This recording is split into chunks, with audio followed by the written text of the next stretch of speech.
Bienvenue à tous. Le sujet que nous verrons aujourd'hui traite de l'interaction entre la maintenance et l'activité de nettoyage, en particulier l'importance de la relation entre le département responsable du nettoyage et le département de maintenance. Effectivement, les rôles de la maintenance et du personnel en charge du nettoyage sont en relation étroite. Dans son travail de tous les jours, ces deux départements auront beaucoup de tâches en commun, comme par exemple le verrouillage des équipements avant l'activité de nettoyage. Ils peuvent également impacter l'efficience du début de production si le nettoyage n'a pas été réalisé de manière efficace. Ces deux types de personnel peuvent détecter à temps les équipements endommagés ou leur usure. Ils peuvent aussi participer à la conception hygiénique des machines, tout comme démonter ou remonter les équipements. De même, lorsque c'est nécessaire, les membres du département de maintenance peuvent aider à nettoyer les équipements sensibles, comme les armoires électriques, tandis que ceux du département en charge du nettoyage peuvent réaliser quelques travaux de maintenance ayant un faible impact sur l'activité. En général, une bonne coopération entre les deux départements est la clé de la réussite. De façon plus spécifique, comment le nettoyage affecte la maintenance ? Parlons un peu de l'eau. Clairement, elle est essentielle dans le processus de nettoyage humide. Mais elle peut aussi se transformer en calvaire pour les équipes de maintenance. Car parfois, l'eau s'infiltre dans les équipements sensibles, provoquant de la rouille. Parfois aussi, l'eau s'infiltre dans les systèmes de lubrification, ce qui provoque à la longue des usures prématurées. Par conséquent, que peuvent faire les membres en charge du nettoyage pour éviter ça ? Eh bien, dans un premier temps, le personnel en charge du nettoyage devra nettoyer et désinfecter soigneusement les équipements sensibles, puis les envelopper de façon hermétique pour éviter l'entrée d'eau. Il est nécessaire de former le personnel en charge du nettoyage pour qu'ils utilisent les tuyaux d'eau de manière adéquate, sans inonder la zone. Dans un second temps, le personnel de nettoyage peut éventuellement abîmer l'équipement pendant son activité, par exemple si la méthode de démontage n'est pas appropriée ou si une pièce démontée tombe au sol. Pour éviter ces possibles dommages, l'usine doit mettre à disposition du matériel approprié pour le personnel en charge du nettoyage ou concevoir l'équipement de manière à pouvoir le démonter sans outils. Il faudra aussi prévoir des racks ou des armoires pour pouvoir stocker correctement les pièces démontées. Enfin, il faut expliquer au personnel en charge du nettoyage que leur travail ne consiste pas seulement à nettoyer la machine, mais qu'il impacte la fiabilité entière de l'équipement, ainsi que le temps nécessaire pour repartir en production, le coût de maintenance et la production en tant que telle. Que peut faire de plus le personnel en charge du nettoyage pour aider la maintenance ?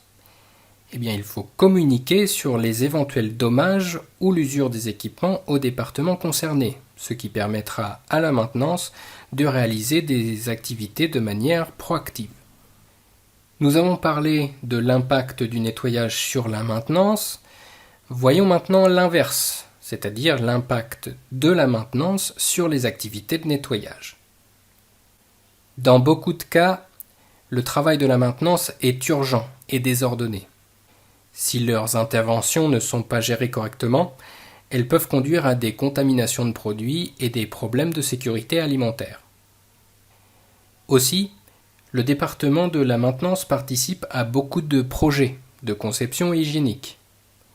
L'équipement actuel peut être amélioré en suivant des bonnes directrices de conception hygiénique, tandis que pour les nouveaux équipements, il est nécessaire de se coordonner avec les départements pertinents pour réaliser une révision du caractère hygiénique de celui-ci avant de procéder à l'achat.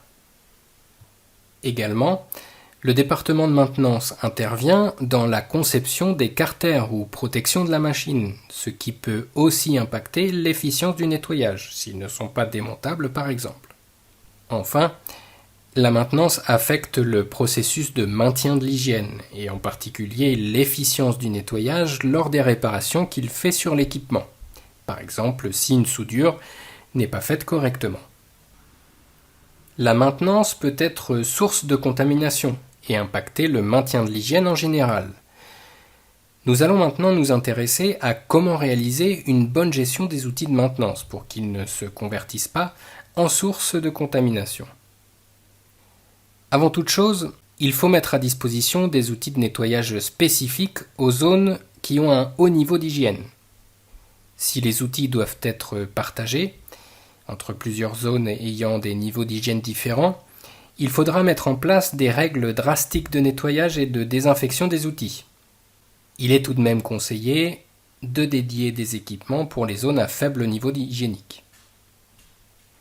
De façon générale, les outils de différentes zones doivent être stockés dans les endroits prévus, tout en vérifiant que ces zones sont propres et bien rangées. Il est recommandé de maintenir ces outils propres à tout moment, car avant toute intervention, les outils doivent être nettoyés et désinfectés. Même procédure en cas de chute ou de contamination d'outils, il faudra prévoir un nettoyage et une désinfection supplémentaire avant toute réutilisation. À la fin de l'intervention, les outils doivent être stockés sur une surface propre. À quoi doit penser une personne de la maintenance avant et après une intervention sur la ligne de production ? C'est assez simple, le personnel de maintenance devra d'abord s'équiper de vêtements adéquats pour les zones de production, c'est-à-dire qui respectent les bonnes pratiques de fabrication. Il devra ensuite s'assurer que l'équipement est verrouillé et qu'il ne peut pas se mettre en marche lors de l'intervention. Puis il devra enlever les protections sans les mettre au sol. Il faudra utiliser une armoire ou couvrir le sol si nécessaire. Enfin, il faudra désinfecter les outils de maintenance avant de pouvoir les utiliser. Après l'intervention, il est nécessaire de déterminer le niveau de désinfection requis. S'il s'agit d'une intervention mineure, il est possible d'utiliser seulement de l'alcool pour désinfecter. S'il s'agit en revanche d'une réparation importante, il est recommandé d'utiliser la procédure d'étiquette rouge, c'est-à-dire que le personnel de maintenance place des étiquettes de couleur rouge sur l'équipement réparé et informe le département en charge du nettoyage et la production que l'équipement nécessite un nettoyage adéquat avant de repartir en production. Bien entendu, la maintenance décrira le mieux possible l'intervention qu'ils viennent de réaliser et comment et où nettoyer. Par la suite, le personnel de nettoyage procédera au nettoyage après avoir reçu l'instruction. Une fois terminé, le département qualité devra inspecter l'équipement et en cas de bons résultats, le libérer pour la production. Il est important de mentionner que cette procédure doit être enregistrée et le rapport signé par les 3 parties. Donc, nous pouvons dire que le travail du département de maintenance et du département en charge du nettoyage sont complémentaires. Et c'est seulement si les 2 secteurs savent travailler ensemble qu'on obtient de bons résultats. Le travail des 2 parties impacte de façon cruciale la sécurité des aliments.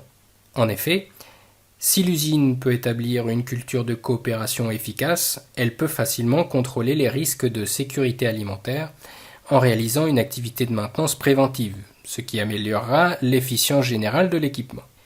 Et donc finalement, tout le monde y gagne.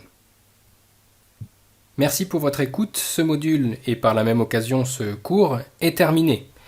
J'espère que cette information vous aura été utile pour votre travail de tous les jours. Si vous souhaitez plus d'informations, n'hésitez pas à nous contacter par email ou à venir nous rendre visite sur notre site internet www.commercialfoodsanitation.com. Quant à moi, je vous donne rendez-vous pour notre prochain cours qui traitera de la conception hygiénique. En attendant, je vous souhaite une très bonne journée. À très bientôt.